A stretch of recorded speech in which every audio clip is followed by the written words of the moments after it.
mula sa TV5 Media Center Reliant.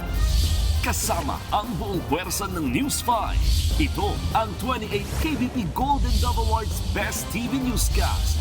Frontline Pilipinas. News 5 Exclusive.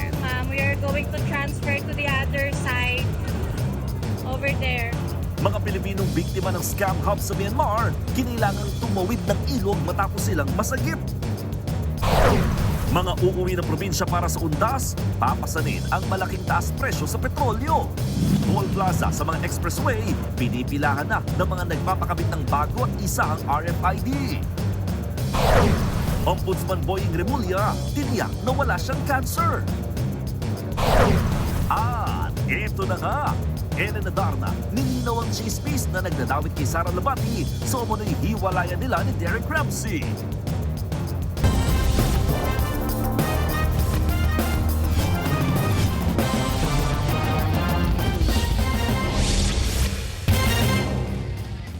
Itinawid sa ilog ang mahigit 10 Pilipinong nasagip mula sa isang scam hub sa Myanmar. Eksklusibong binigay ng isa sa mga biktima sa News 5 ang kuha ng kanilang naranasan makauwi lang ng Pilipinas. At nasa frontline ng balitang yan, si Rainiel Pawid, exclusive.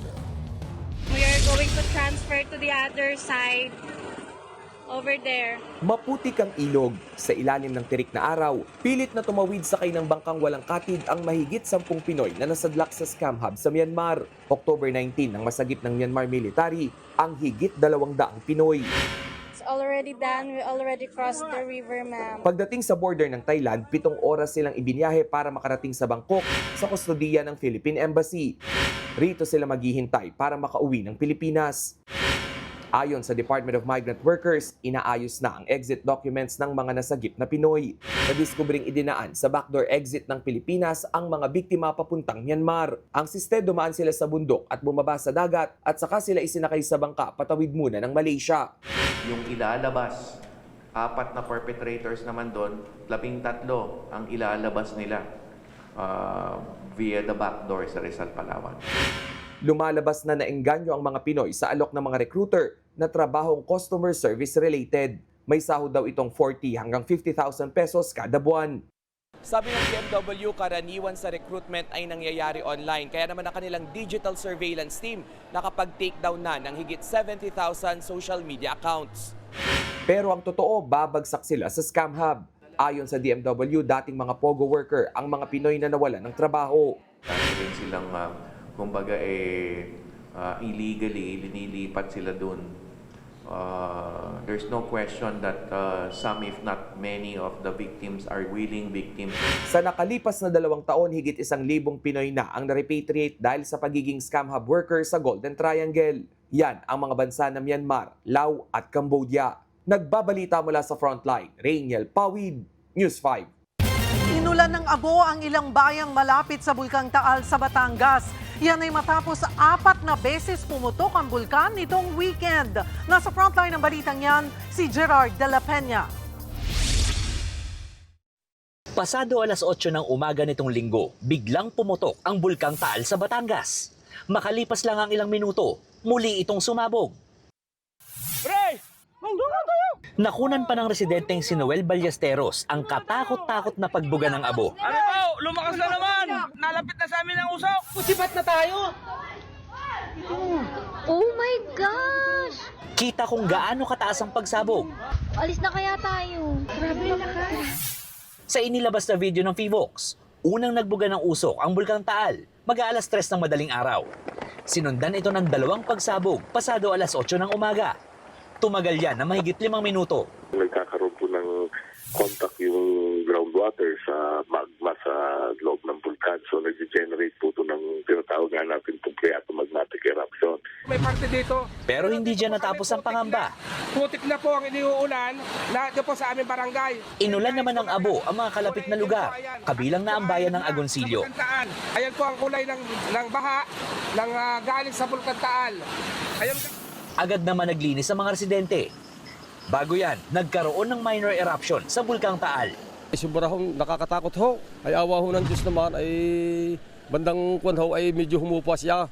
Ngayon, nung medyo humupa, umulan naman ho, putik naman ang ulan. Ayon kay Agoncillo Mayor Cindy Valenton Reyes, may mga residenteng nag-voluntary evacuation pero bumalik din. Sa ngayon, nasa alert level 1 pa rin ng Taal. Ibig sabihin, ipinagbabawal pa rin ang pagpunta sa Taal Lake Island. Nagbabalita mula sa Frontline, Gerard de la Peña, News 5.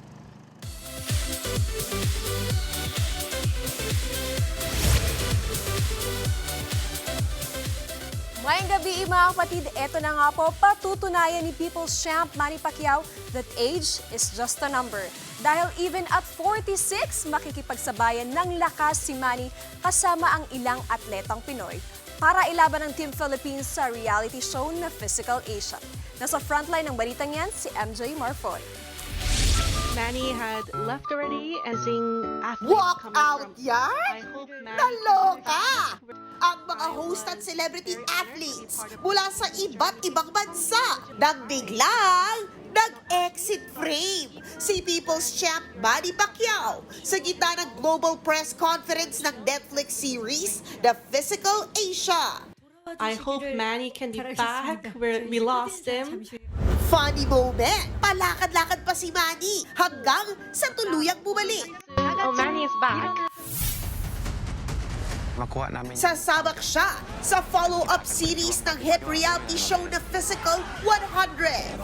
Kasama niya rin dyan sa NFL national team at Sambo athlete Mark Mugen, strongman Ray Jefferson Kerubin, national team rugby player Justin Cavani, national team hurdler Robin Lauren Brown, at CrossFit athlete Lara Liwanag. Makakalaban nila ang representatives ng iba't ibang bansa. Pinaka na-excite ko nung pinalita sa akin is yung mga challenge na dadaan namin, yung maharap namin, iba't ibang mga challenge because of in the past na nanonood ako ng show, napakaganda for me to participate in competition like that. Go Team Philippines! Mapapanood bukas ang Physical Asia sa Netflix. Nagbabalita mula sa Frontline, MJ Marfori, News 5. Susunod, Isang grupo ng mga Chinese na huling nangingisda gamit ang nakalalasong kemikal sa Ayungin Shoal. at Golden Boy Carlos Yulo naka-gold ulit sa Artistic Gymnastics World Championships. Abangan ang lahat ng yan sa pagbabalik ng Frontline Pilipinas.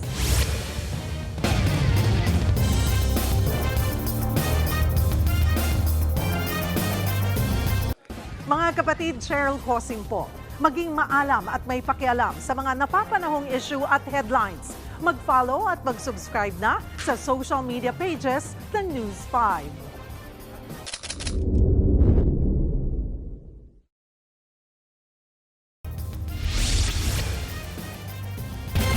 Nasunugan ng mahigit 30 pamilya sa Butuan City. Sa drone video na kuha kagabi, kita ang nagliliyab na residential area sa barangay Limaha. Higit 2 oras tumagal ang apoy bago naapula. Walang nasaktan. Pero nasa 25 bahay ang natupok at mahigit 300,000 piso naman ang halaga ng pinsala. Inaalam pa nagimit siya ng apoy. Sa General Santos City naman, 20 bahay sa tabing dagat ang nasunog kaninang madaling araw. Higit 80 pamilya ang apektado at faulty electrical wiring ang tinuturong sanhi ng apoy.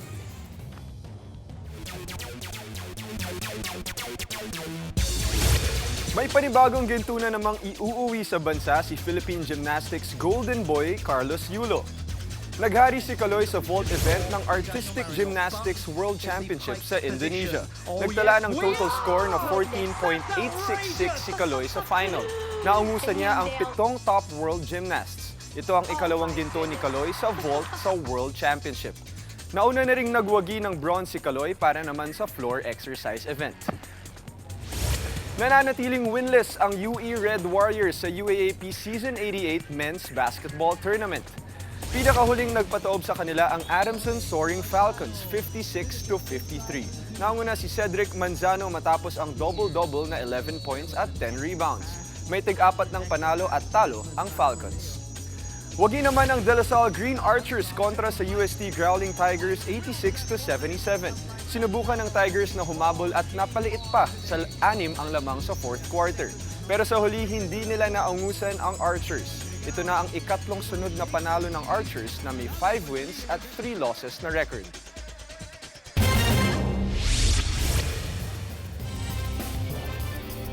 Susunod, truck nahulog sa bangin sa Mountain Province, 3 ang patay. At singer na si Jonah, inaming biktima siya ng pang-aabuso ng kanyang ama noong bata pa siya. Yan at iba pa sa pagbabalik ng Frontline Pilipinas.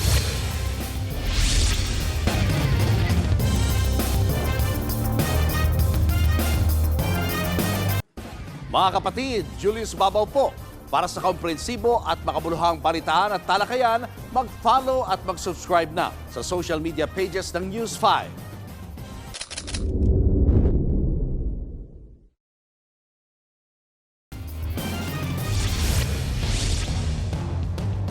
Wala ng tsansang maging state witnesses ang mag-asawang Diskaya sa flood control scandal, ayon yan sa Office of the Ombudsman.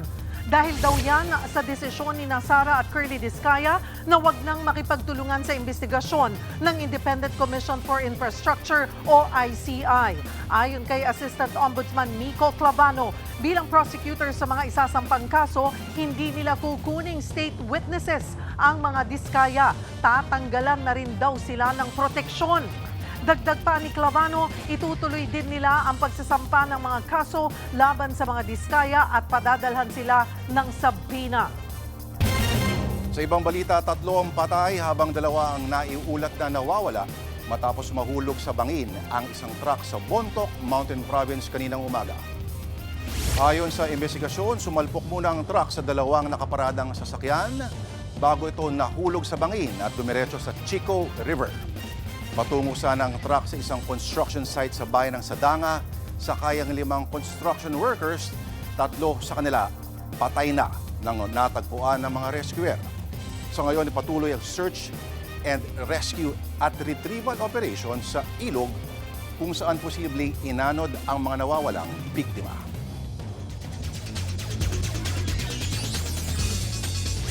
One step closer na si Pinay tennis sensation Alex Ayala na makapasok sa top 50 ng world ranking. Umangat pa si Alex sa world number 51 sa Women's Tennis Association. Ito na ang highest rank niya so far sa kanyang career. Pinakahuling sumabak si Alex sa doubles ng Guangzhou Open sa China kung saan umabot sila sa semis ng Ukrainian partner niyang si Nadia Kishinov. Kasalukuyan naman siyang sumasabak sa Hong Kong Open. Yan muna ang latest sa Frontline ng Sports. Ako po si Diego Dario. Susunod, at Ellen Adar na tinawanan lang ang pagkakadawit ni Sara Labati sa umunoy hiwalayan nila ni Derek Ramsey. Tutok lang mga kapatid, magbabalik pa ang Frontline Pilipinas.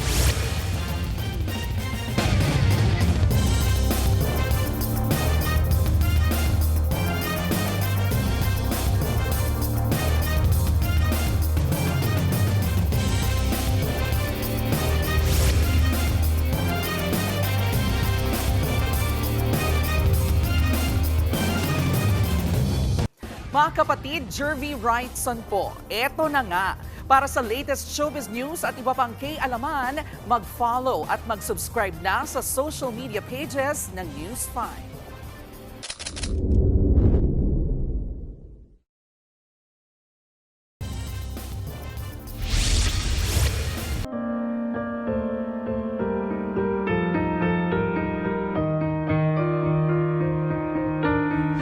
Sa Huwebes pa, inaasahan ang pagdagsa ng mga biyahero para sa undas. Pero ngayon pa lang, marami nang nagpapakabit o nagpapapalit ng kanilang mga RFID sticker. Live mula sa NLEX Balintawak Toll Plaza, nasa frontline ng balitang yan, si Gerard de la Peña. Gerard, may detalye ba kung ilang motorista ang nagpakabit ng RFID ngayong araw? Cheryl, wala pa tayong nakukuhan detalye kung gaano nga ba talaga karami yung mga nagpakabit at nagpapalit ng kanilang RFID stickers dito sa NLEX. Pero kanina pagpunta namin dito, marami-rami na rin yung mga motorista nagpapakabit nga. At kung makita nyo sa aking likuran, medyo marami na rin sasakyan ngayon dito sa NLEX. Pero asahan natin sa mga susunod na araw, baka mas matraffic na dito sa expressway. Pila ang mga motorista sa mga RFID Installation Center ng North Luzon Expressway sa Balintawak Toll Plaza. Karamihan sa kanila, nagpapapalit ng RFID sticker. Kamakailan lang kasi, inanunsyo ng DOTR na iisang RFID sticker na lang ang kailangang gamitin sa lahat ng expressways. Kabilang si Michael sa mga nagpapalit ng RFID bilang paghahanda sa pagbiyahe pa norte kasama ang pamilya para sa undas. Medyo onti pa. Gawin mo na kung pwede mo nang gawin yun. Kasi kung next week pa, ako sigurado yun, dagsayan, daming tao niyan. Ayon sa pamunuan ng expressway, magsisimula ang dagsa ng sasakyan pa norte sa October 30 at mga pabalik ng Maynila simula November 1 ng gabi. 450,000 ang daily average ng mga sasakyan sa NLEX at posibleng madagdagan daw ito ng 5 to 10%. Bukod sa traffic, papasanin din ng mga motorista ang taas presyo ng petrolyo. 2 piso ang idadagdag sa kada litro ng diesel. Higit piso sa gasolina habang halos 2 piso sa kerosene. Para naman kahit paano'y makatulong sa mga biyahero, tigil muna ang road repairs para iwas traffic. Ang Metro Pacific Tollways magdadagdag ng personnel, maglalagay ng 24/7 monitoring at quick response groups at magbibigay ng libreng towing sa NLEX, SCTEX, NLEX Connector, Calax, Cavitex at CCLEX. Ngayong araw naman nagsimulang dumami ang mga pasahero sa mga terminal ng bus. Sa Parañaque Integrated Terminal Exchange o PTEX, fully book na ang mga biyahe Panaga, Tabaco at Gubat sa Bicol para sa October 30 at 31. Si Marivic na papuntang Legazpi naniguro na at bumili na agad ng tiket para sa kanyang biyahe sa Biyernes. Lagi talaga sir, maaga. Hindi ako nagpapahuli. Kasi para hindi ka masyado makipagsiksikan. Para pagdating ng oras na kung kailan ang okay na. Ayon sa pamunuan, maraming maagang bumiyahe. Kasunod na rin ng wellness break ng mga estudyante simula ngayong araw. Nakaganda naman dahil in that effect, hindi na sila magsisiksikan on the 30th and on the 31st. Kahit papano, maiibsan yung pagpipila natin, yung congestion natin, and hindi tayo gaano mabubulunan. 2.1 milyon ang inaasahang bilang ng mga pasahero sa PTEX mula ngayon hanggang sa November 5. Katumbas yan ng 180,000 passengers kada araw. Mas mataas sa 150,000 na daily passenger volume sa terminal. Sa ngayon, sapat naman daw ang bilang ng mga bus sa PTEX. Cheryl, maraming pasaherong inaasahan sa loob ng mga terminal. Hindi pa naman mandatory o obligadong mag-face mask ang mga pasahero pero iniengganyo silang mag-face mask na rin para maiwasan ang pagkakasakit. Cheryl. Maraming salamat, Gerard de la Peña. Ininspeksyon naman ng DOTR ang Batangas Port bilang paghahanda para sa undas. Sinita ang ilang shipping companies na hindi sumusunod sa online ticketing system. At live mula sa Batangas na sa frontline ng balitang yan, si Mon Gualvez. Mon, bukod sa pagpapatupad ng online ticketing, ano pa ang ininspeksyon ng departamento?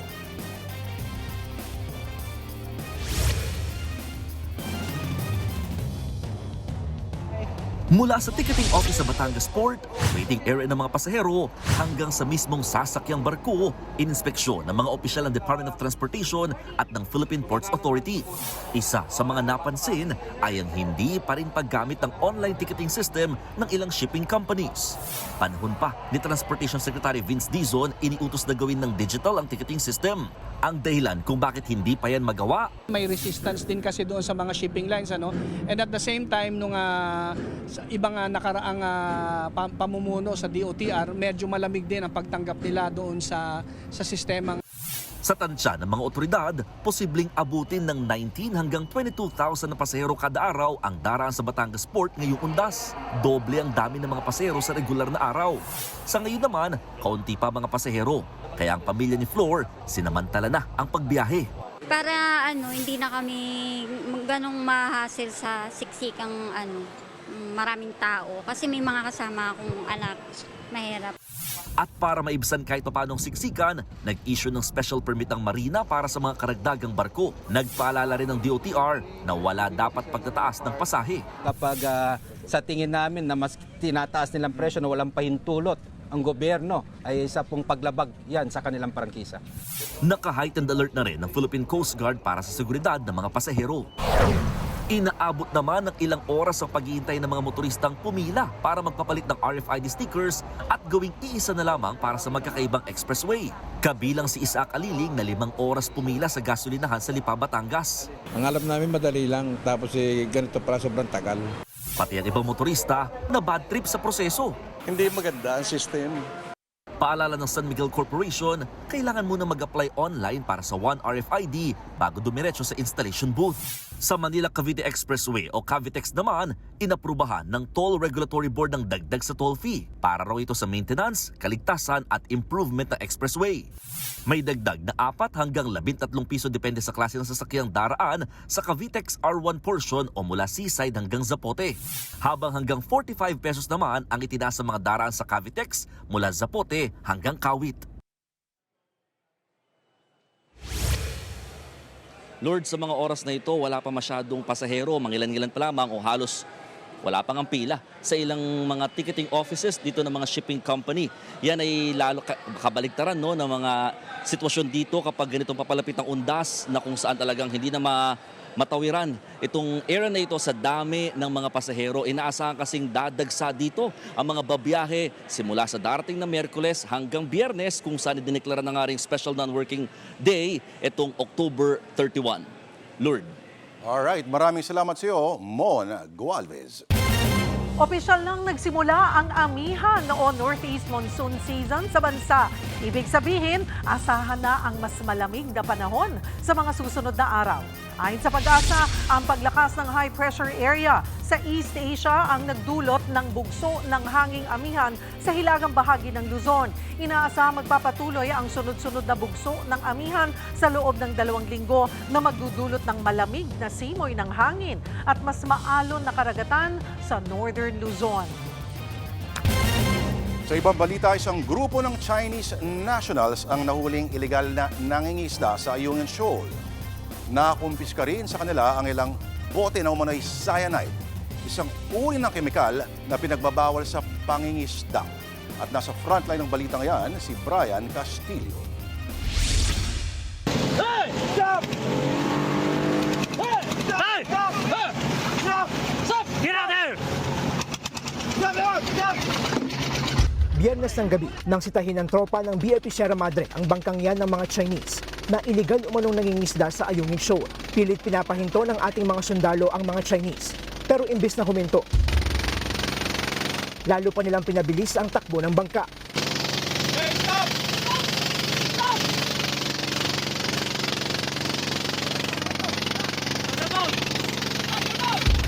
Sinungkit-sungkit at pinagtutusok ng tropa ang makina ng bangka. Maya-maya, humabol ang isa pang rubber boat ng Pilipinas at tinabihan din ng bangka. Dito na sinimulang kumpiskahin ang mga bitbit ng Chinese fishing boat hanggang sa tuluyan na itong huminto. Nadiskubre ng Philippine Navy ang ilang gamit pang isda ng mga Chinese. Yan na, yung mga bote. Bote, cyanide. Yan na. Kaya tapos bigyan nyo na yung tangke. Balik nyo na ulit. Balik nyo na tangke, cyanide. 4 na kulay dilaw na plastic bottles ang tumambad sa kanila. May laman itong maitim na likido na ayon sa Philippine Navy ay hinihinalang cyanide na nakalalasong kemikal. Yung mga rare species, makakatulog sila, make them unconscious. Huhuli ng buhay at iuwi ito at ibenta. Mahal ito. Ito mga rare species ng mga isda. Mga koras, nasisira yan. That's why it's a banned form of fishing. Ipasusuri pa ng tropa ang nakumpiskang kemikal para makumpirma kung ito nga ay cyanide. Sa huli, hinila ng Navy ang Chinese fishing boat palabas ng Ayungin Shoal. Mayroon daw China Coast Guard vessel na malapit sa bahura, pero hindi raw ito nakialam. Kung sa ibang bahagi ng West Philippine Sea ito nangyari, tiyak na aarestuhin daw ng mga tropa ang mga sinitang Chinese.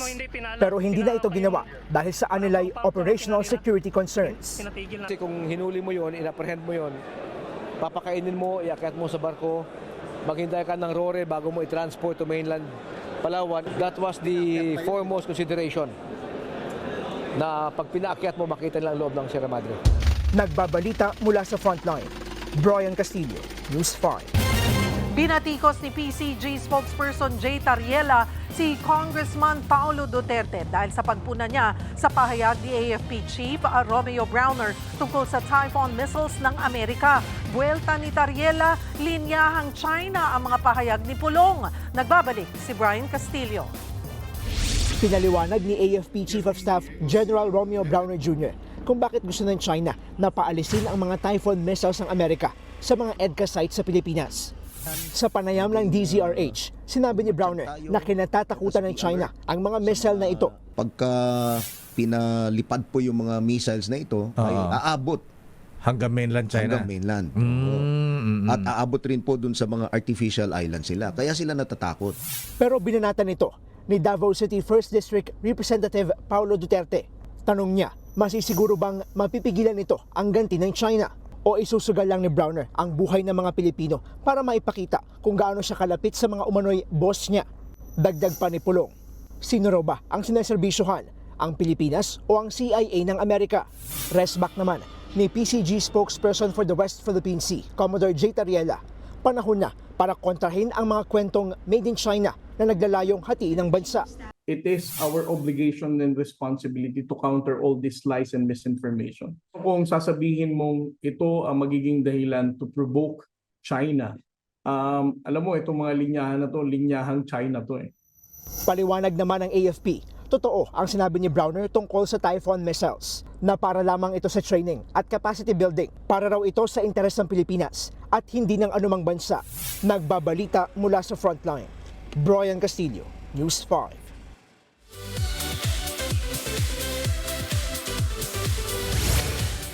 Tinawanan ni Ellen Adarna ang balitang mitsa umano ng hiwalayan nila ni Derek Ramsey si Sara Labati. Sa isang expired IG story, pinost ni Ellen ang conversation nila ni Sara. Ayon dito, nabanggit sa online show ng talent manager na si Ogie Diaz na tila naging mitsa ng hiwalayan ng mag-asawa ang umano'y pangungumbinse ni Sara kay Ellen. Nabilhin ang isang bahay para sa komisyon. Pero tumanggi raw si Derek dahil may kamahalan ito. Sa parehong screenshot, naglagay ng mensahe si Ellen para kay Ogie. Aniya, dapat linawin ng talent manager sa kanyang source ang issue. Wala rin daw sa skill set ni Sara ang maging ahente. Pinost din ni Sara ang parehong screenshot. Susunod, Office of the Ombudsman nilinaw na 1.5 taon ng cancer-free si Ombudsman Boying Remulla. At singer na si Jonah, isiniwalat ang pang-aabuso sa kanya ng sariling ama. Tutok lang mga kapatid, magbabalik pa ang Frontline Pilipinas.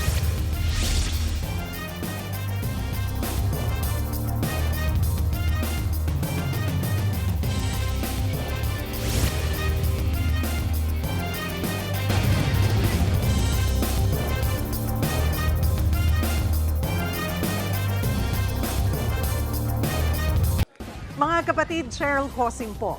Maging maalam at may pakialam sa mga napapanahong issue at headlines. Mag-follow at mag-subscribe na sa social media pages ng News 5.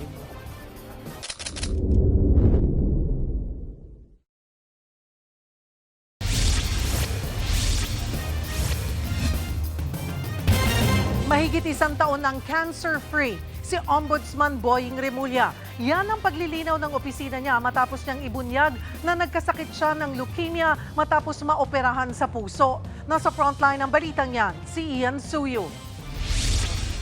Na-diagnose daw na may leukemia o cancer sa dugo si Ombudsman Boying Remulla noong 2023. Sa isang panayam sa URL ni Lucy Cruz Valdez, sinabi ni Remulla na nagka-cancer siya matapos ang quintuple bypass heart surgery noong kalihim pa siya ng Department of Justice.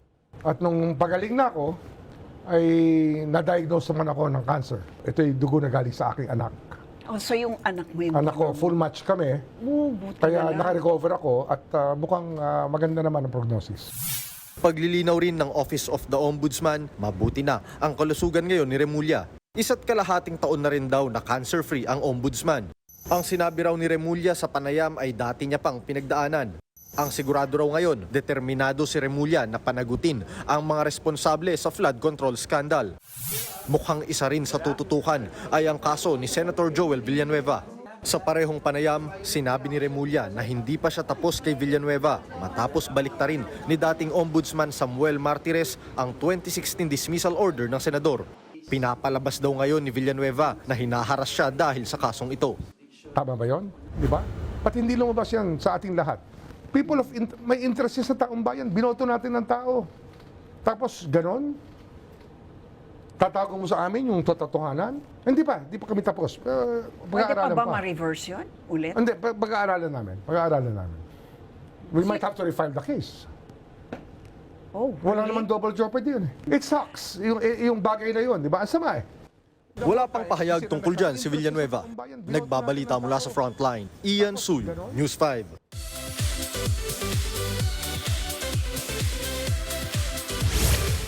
Mabigat na revelasyon ang ibinahagi ng singer na si Jonah. Ayon sa Asia's Fearless Diva, nakaranas siya ng pang-aabuso sa kamay mismo ng kanyang ama. Sa interview kay Jonah ng online show na Tony Talks, sinabi niyang nangyari ito nung siya ay 10 years old pa lang. Matapos umanong maghiwalay ang kanyang mga magulang, naiwan si Jonah at kanyang mga kapatid sa pangangalaga ng kanilang ama. Pero para kay Jonah, maswerte pa rin siya dahil sa kabila ng mga pangit na alaala, meron pa rin siyang supportive na pamilya. Aniya, nasa punto na rin siya ng kanyang buhay na bukas ang kanyang puso sa pagpapatawad. At yan ang mga showbiz update ngayong Lunes. Ako po si Inday Fatima.